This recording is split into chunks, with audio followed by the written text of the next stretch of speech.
বাংলাদেশে সন্ত্রাসের বিরুদ্ধে জিহাদ ঘোষণা করেছে।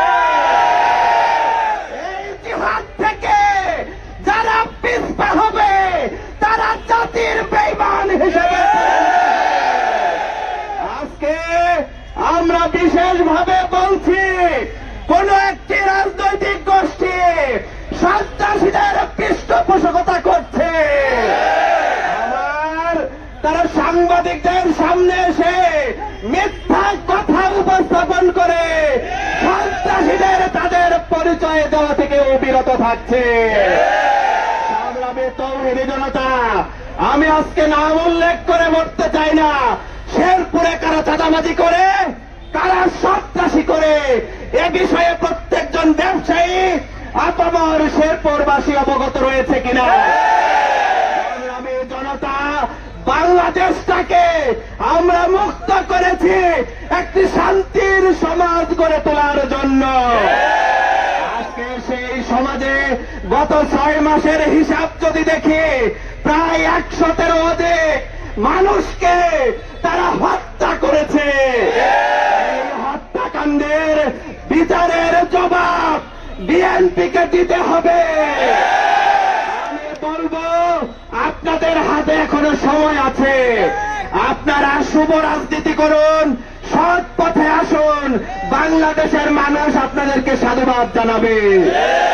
আমরা বলবো, আপনারা যদি এই সন্ত্রাসের পথ, চাঁদাবাজের পথ ছেড়ে না দেন, বাংলাদেশ জামাত ইসলামী আপামর জনতাকে নিয়ে যে দুর্বার আন্দোলন গড়ে তুলেছে, সেই আন্দোলনের মাধ্যমে আমরা একটি পরিসমাপ্তি আনবো এদেশে ন্যায়ের বিজয়ের মাধ্যমে।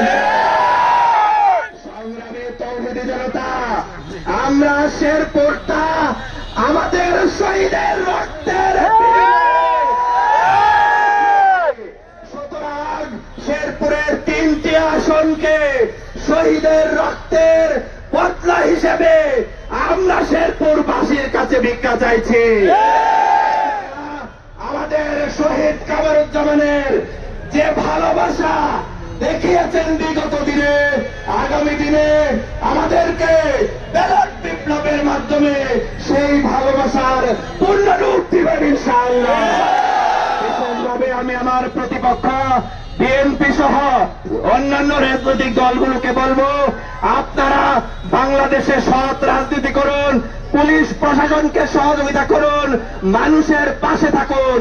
যদি থাকতে ব্যর্থ হন, মানুষ আপনাকে ব্যর্থ করে দেবে ইনশাআল্লাহ। আজকে তাই কথা লম্বা না করে আমি শুধু এভাবেই শেষ করতে চাই, দাঁড়িপাল্লার যে গণজোয়ার আজকে সৃষ্টি হয়েছে, এই গণজোয়ার শহীদ কামরুজ্জামানের রক্তের প্রতিশোধ নেওয়ার গণজোয়ার। এই গণজোয়ার মানুষের মুক্তির আন্দোলনের গণজোয়ার। এই গণজোয়ার এদেশের মানুষের প্রকৃত অধিকার ফিরিয়ে দেওয়ার আন্দোলনের গণজোয়ার।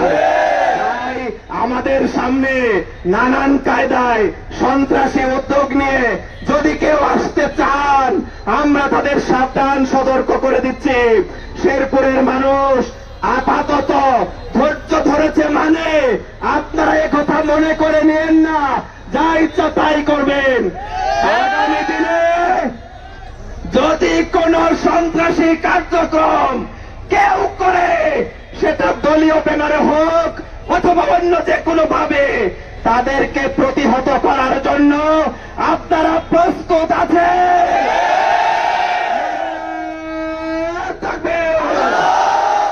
সন্ত্রাসীদের ঠিকানা শেরপুরে হবে না। ধন্যবাদ সবাইকে। বাংলাদেশ জামাত ইসলামী জিন্দাবাদ। আসসালামু আলাইকুম রহমতুল্লাহি ওয়া বারাকাতুহু।